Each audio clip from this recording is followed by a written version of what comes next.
이 중에서 이 모집단의 일부라고 하는 표본을 구성을 하게 되는 거죠. 자, 그러면 앞서도 우리가 얘기했듯이 표본이 몇 명이었었나요? 50명이었었죠?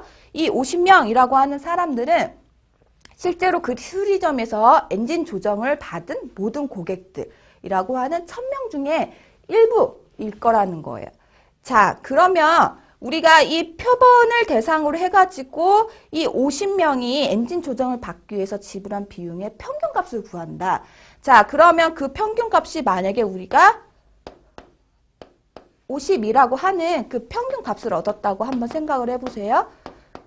자, 그러면 실제적으로 이 자동차 수리점의 관리자라고 하는 사람들은 이 50명의 평균이라고 하는 50이라고 하는 값을 궁금한 게 아닐 거다라고 하는 거죠. 뭐가 궁금했을까요? 이 50명의 평균값이 아닌 전체 1000명의 평균값을 알고 싶었다라고 볼 수가 있죠. 그런데 우리가 1000명을 조사한 상황이 아니다라고 하는 거예요. 그러면 어떻게 하면 되냐면 우리가 이 표본이라고 하는 이 모집단의 일부로부터 얻은 이 평균가 50을 갖고 지금 이 50명은 모집단 1000명의 일부이긴 하지만은 이 1000명을 대표할 수 있는 사람들이다. 그래서 우리가 이 표본으로부터 얻은 이 50이라고 하는 평균값을 이용해서 모집단의 평균을 우리가 이야기를 하겠다라고 하는 게 추론 통계라고 얘기를 할 수가 있겠습니다. 자, 그래서 앞서 우리가 사례를 갖고 다시 한번 정리를 해보면, 자, 모집단이라고 하는 것은 우리가 모든 엔진 조정이라고 하는 그 서비스를 받은 모든 고객들을 얘기를 할 수가 있죠. 그래서 앞서 우리가 그 크기를 1000명이라고 얘기를 한다면, 우리가 1000명 모두를 다 대상으로 엔진 비용에 얼마를 지불했는지를 지금 측정하지 않았다라고 하는 거예요. 그렇기 때문에 우리가 1000명의 평균 지불 비용이라고 하는 거 알 수가 있을까요? 알 수가 없죠, 지금은. 자, 그래서 우리가 이 1000명의 평균 지불 비용을 확인하기 위해서 50명의 표본을 이제 추출을 하게 되는 거죠. 그러니까 1000명 중에서 우리가 50명을 추출을 하게 된다라고 하는 거예요. 자, 그래서 우리가 앞서 봤었던 그 50명의 그 측정 값을 이제 얻게 된 거고요. 그래서 그런 표본 자료로부터 우리가 평균 값을 구해봤더니 그 값이 우리가 79불이 나왔다라고 하는 거예요.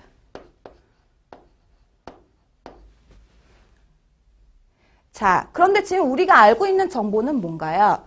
지금 표본이라고 하는 50명의 평균값 79불을 알고 있는 상황이죠. 그렇지만 우리가 궁금한 건 뭐예요? 지금 모집단이라고 하는 모든 엔진 조정을 받은 1000명의 고객들의 평균값을 알고 싶은 거죠.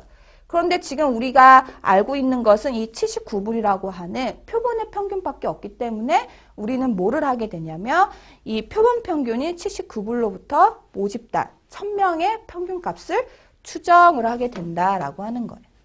이것을 우리가 추론 통계라고 얘기를 할 수가 있겠습니다. 자, 우리가 앞서는 통계학의 유형을 크게 두 가지로 이야기를 해봤죠. 기술 통계학, 그 다음에 추론 통계로 얘기를 했고요. 그 다음에 이어서는 우리가 추론 통계를 구성하고 있는 여러 방법들에 대해서 얘기를 해볼 필요가 있겠는데요. 그래서 우리가 통계적인 연구라고 하는 것은 크게 실험 연구하고 관찰 연구로 나눠서 이야기를 해볼 수가 있겠습니다. 자, 그러면 실험 연구와 관찰 연구는 어떤 차이가 있는지를 우리가 얘기를 해볼게요. 자, 관심 대상이 되는 변수를 먼저 확인을 하는 거예요. 그러니까 내가 지금 궁금한 것이 무엇인지를 확인을 하는 거죠. 내가 지금 궁금한 것은 우리 기업의 매출액이라고 하는 거예요. 자, 그러면 우리는 이 매출액을 높이기 위해서 어떤 노력을 해야 되는지에 대해서 확인을 해볼 필요가 있는 거죠. 자, 그러면 어떤 기업의 어떤 제품의 판매량, 매출액에 영향을 미칠 수 있는 여러 요인들은 어떤 것이 있을 수 있을까요? 뭐 품질이 있을 수가 있고, 우리가 가격이 있을 수도 있고, 이제 디자인이라고 하는 게 뭐 더 다양한 것들을 우리가 제시를 할 수가 있겠죠. 자, 근데 여기서 중요한 것이 이러한 매출액에 영향을 미칠 수 있는 여러 변수들 중에서 우리가